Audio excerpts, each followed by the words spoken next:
How's it going, guys and gals? This is Anthony, and today we're back at it with another predictions video for a WWE pay-per-view. This time it's gonna be Night of Champions live from Riyadh, Saudi Arabia, tomorrow, Saturday, at 1 p.m. Eastern, noon Center, 10 p.m. Pacific, 5 a.m.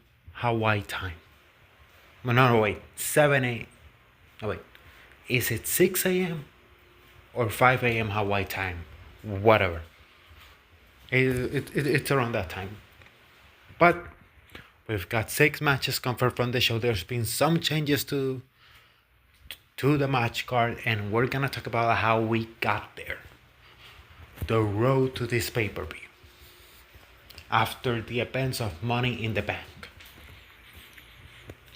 So, if you like this type of content, remember to like, comment, share, and subscribe. So, without further ado, let's jump right in. And since I'm a gentleman, ladies first. First off, we begin with Rhea Ripley versus Raquel Rodriguez in a street fight, one half of the Women's Tag Team Champions. As we know, originally it was supposed to be Liv and Io, but as we know, Liv dislocated her shoulder and is gonna be out for the next 6 months, even more. So maybe the Judgment Day blow off has been delayed for a whole year, because allegedly the dissension between Raquel and Liv was supposed to happen on this show, then leading up to Evolution, where apparently, by the looks of it on the show, after Nikki got the Oblivion from Liv Morgan, I think the plan was supposed to be Liv and Raquel defending the titles against the Bellas. As of right now, last Monday we saw Nick Aldis and Adam Pearce on the phone talking to each other, addressing the future of the WWE Women's Tag Team titles. And can I just say something? These titles are cursed for some reason. Like, something happens, an injury happens, like when Chelsea Green was champion alongside Sonya Deville, and Sonya tore her ACL, and then they did the storyline where Chelsea had to go find a partner, and that's how we got Piper and Chelsea together. Then we had I don't know, man, like, these titles are just, I mean, if you're a lady on the roster, run from these titles. Run from these titles because you'll get injured. And it's not the first time that Liv has dislocated her shoulder while being one half of the Women's Tag Team Champions, because in 2022, in the same match that Sonya Deville tore her ACL,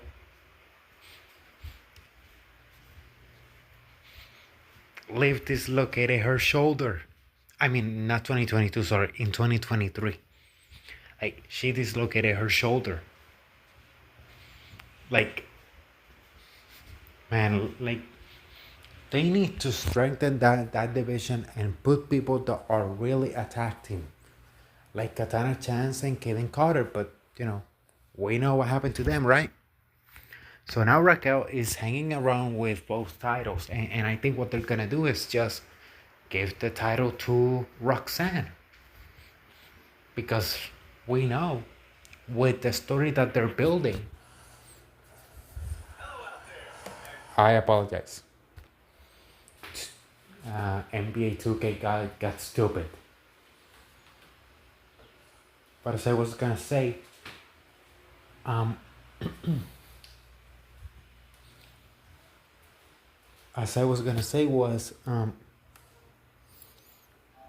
they need to address this once and for all. Like,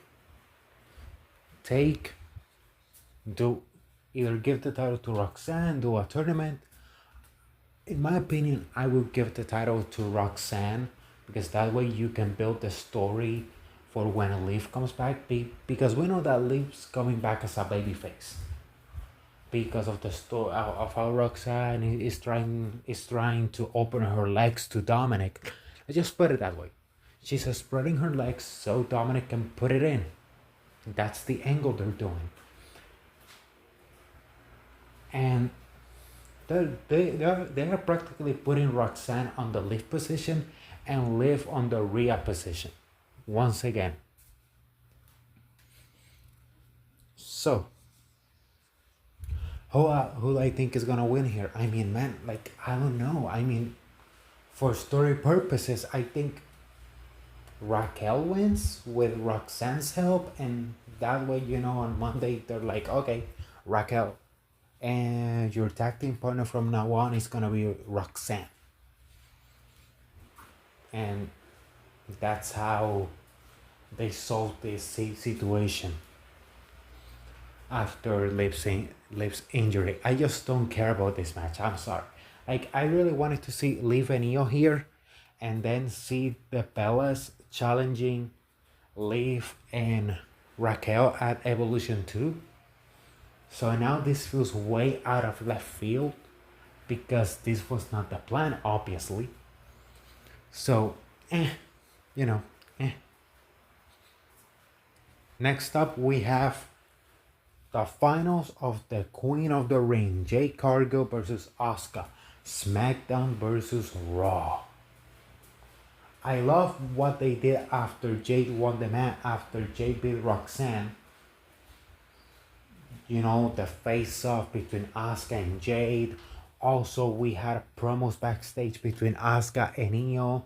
So in a way, they're teasing that match. Obviously, Jade wants the WWE Women's Championship. Naomi has the briefcase. Tiffany's the champion, which I am recording this before SmackDown because I know SmackDown is gonna be recorded at 1 p.m. today. Today, Friday, SmackDown is gonna be recorded at 1 p.m. So we'll see who wins the last woman standing match between Tiffany Stratton and Nia Jax, which I think a cash-in could happen there. Who knows? Like that match could determine who wins this match. But I think for story purposes, I could really see Asuka winning because now Naomi could interfere and cost Jade a match, but also that could lead into Naomi failing the cash-in, which I've always been thinking that is what's gonna happen because if Naomi cost Jade the match, then Jade should cost her the cash-in. So like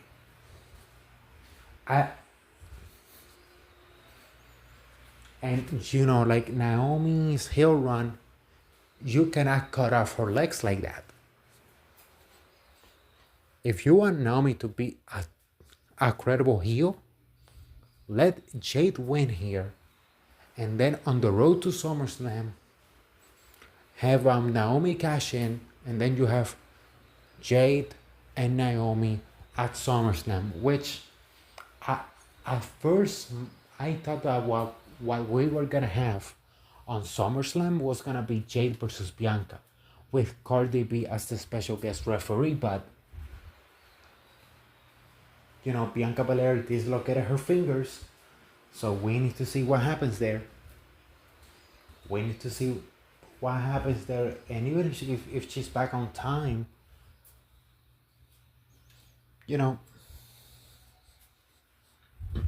we need to see what happens there. But I think this is a match that could go either way. Last year, both tournaments were won by heels, and this year both finals are babyface versus babyface. So for me, I think Jade wins this one.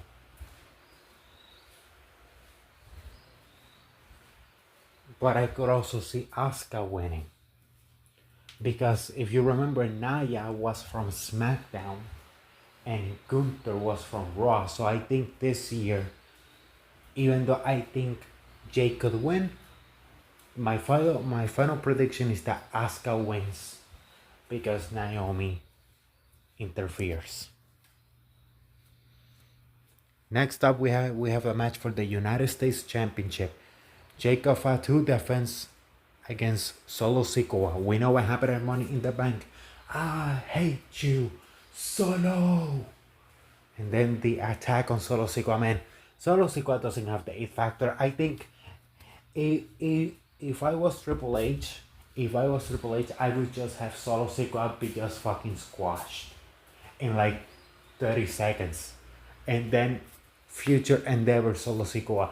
He doesn't have the it factor. I'm sorry, like he doesn't have the it factor. Like the personality they're trying to give him doesn't fit his character. I think his personality wise on NXT as this badass babyface was what fit him.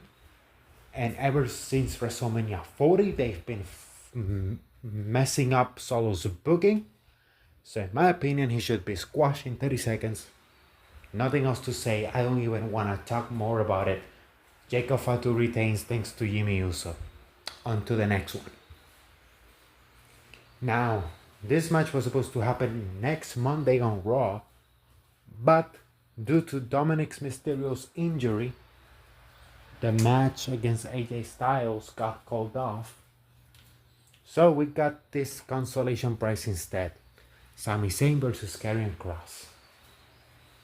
And you know, the last couple of days we've been hearing about Karrion Kross. The reason he's not been pushed is that he doesn't like taking back bumps. And I'm like, that is stupid. That is moronic for him to think that way. If it is true. But then I'm watching matches back and I'm like, I see that he's not landing on his back. He only takes side bumps. And I'm like, dude, you're not Ric Flair. The reason Ric Flair didn't take back bumps was because of the airplane accident he had in 1975. And the doctors told him, hey, if you take a back bump, flat back bump, you'll be paralyzed. That's the reason he didn't take flat back bumps. That's why he will always land on the side, on his hip, on his arm. You know what I mean? Like, there was a medical reason behind it. So for me, I would just have Sami Zayn squash him. I think this is just a match for the crowd. You know, Sami's there. The crowd will love him. The pop. 1, 2, 3. And then a couple of weeks later, maybe on Saturday night's main event, Karrion Kross gets his win back.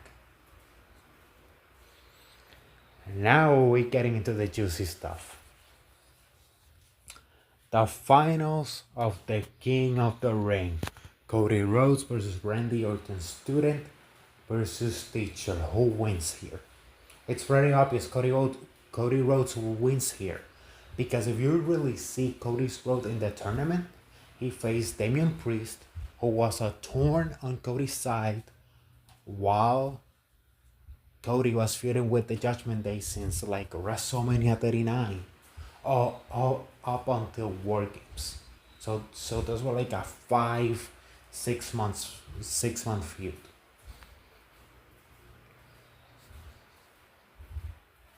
Andrade, rivalry in AEW. Shinsuke Nakamura, rivalry on the road to the Royal Rumble in 2024. Then Jey Uso, former tag team partner, former tag team co-champion with him. And also a thorn on Cody's side while Jay was with the Bloodline on the road to WrestleMania 39. And then we get to the finals. Legacy.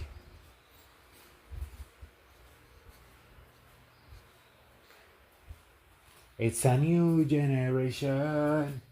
We're never looking back now, we're never looking back. Dun, dun, dun, dun, dun, dun, dun. Dun, dun, dun, dun, dun, dun. So the story writes itself. The student beats the teacher. Cody Rhodes goes to destroy and make John Cena say, I quit on SummerSlam. Because I've got a little birdie telling me the match on SummerSlam could be an I quit match. That is something that's been pitched. And obviously, now Cena saying I quit makes sense because of the heel turn by John back on February. But Cody wins and he gets his rematch on SummerSlam. Now to the main event. For the 14th televised time, John Cena, CM Punk. CM Punk right now on televised matches has the lead. 7 wins for Punk, 6 victories for Cena, and 1 draw. So as we see, John Cena is always beaten by Punk most of the time. But who do I think is gonna win here? Obviously, we saw last Friday on SmackDown the excellent recreation of the pipe bomb 14 years later. And I just want to talk about this. He mentioned the Young Bucks.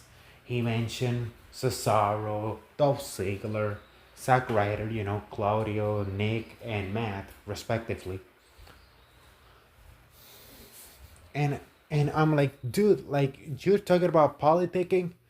The reason Dolph and I really need to take a little, I've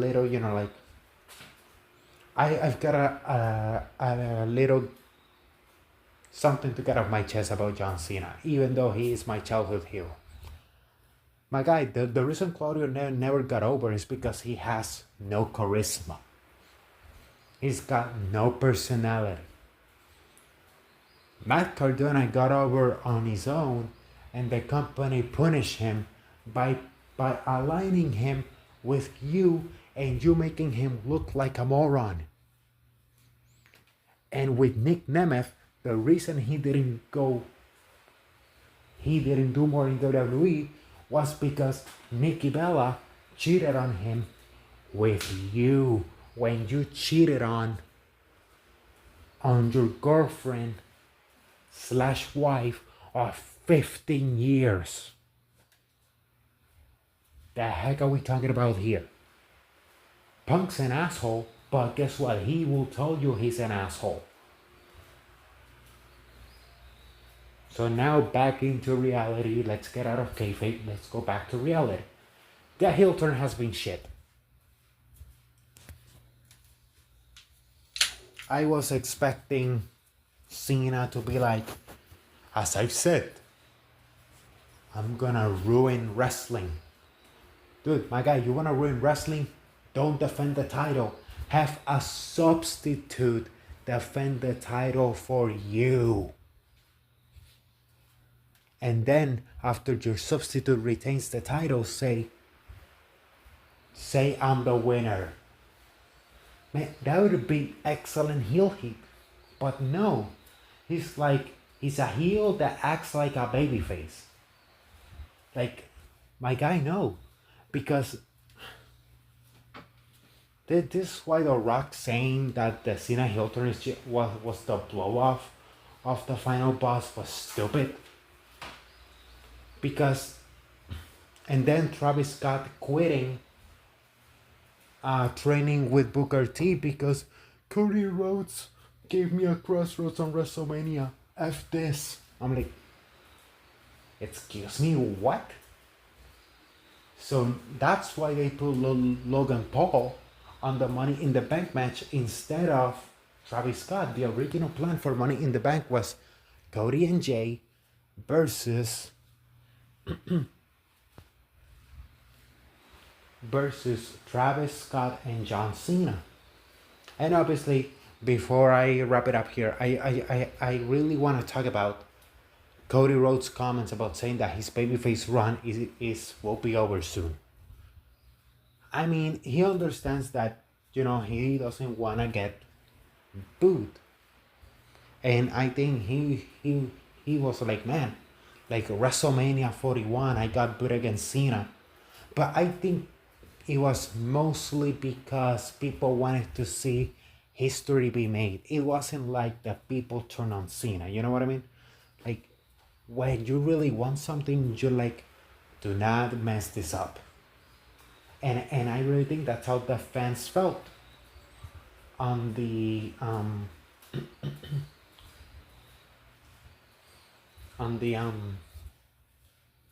main event of WrestleMania 41. So now that I can speak a couple of months later, I still feel the same way. But the reason that I really want to say here, would Cody Rhodes turn heel? Yes, but not right now. And I'm going to explain why. Oops, my headphones need charging. Okay. So the reason is the road to WrestleMania 42 runs through Seth Rollins as the top heel.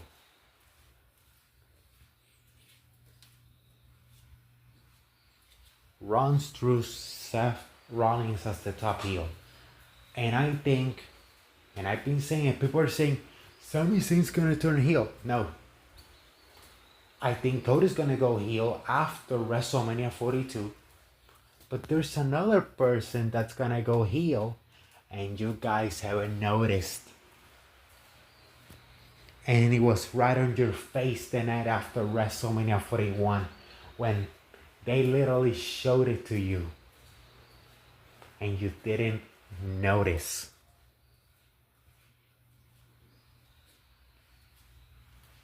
It's gonna be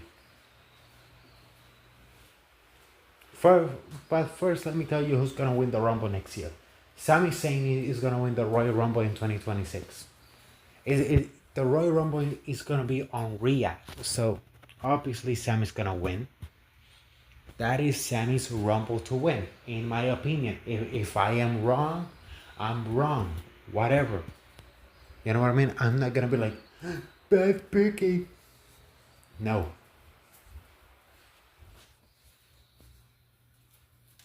No, I would not whine like that. You know, like some people are like, bad picking.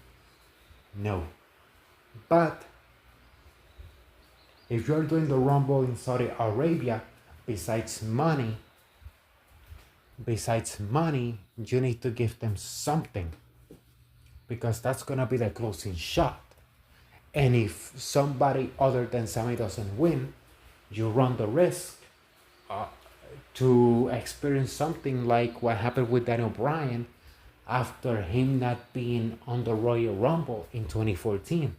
And when Rey Mysterio came out at number 30, people booed him out of the building. So the way I see it, Sami wins the Rumble next year. He beats Seth Rollins for the World Heavyweight Championship. And on the night after, the heel turn I'm talking about, and you guys are not noticing, is Jey Uso. Because Jey Uso and Sami Zayn are gonna be the last two in the 2026 Royal Rumble, and Sami's gonna throw Jey over the top rope. And that's when the heel turn will begin. Sami wins, first challenger Jey Uso. And besides, I think WrestleMania 42 is gonna be CM Punk versus Cody Rhodes. And after that match happens is when we will see the changes in Cody Rhodes' attitude. So those are my predictions for Night of Champions. Also, I just wanted to talk about a little bit of everything that's been going on the news during this week and the road to each match. Thank you for watching. If you like this type of content, remember to like, comment, share, and subscribe. And as I always say, cherish beautiful moments with your families, create beautiful memories, because life's too short, but those memories last a lifetime. As always, this is Anthony, signing off. Bye-bye.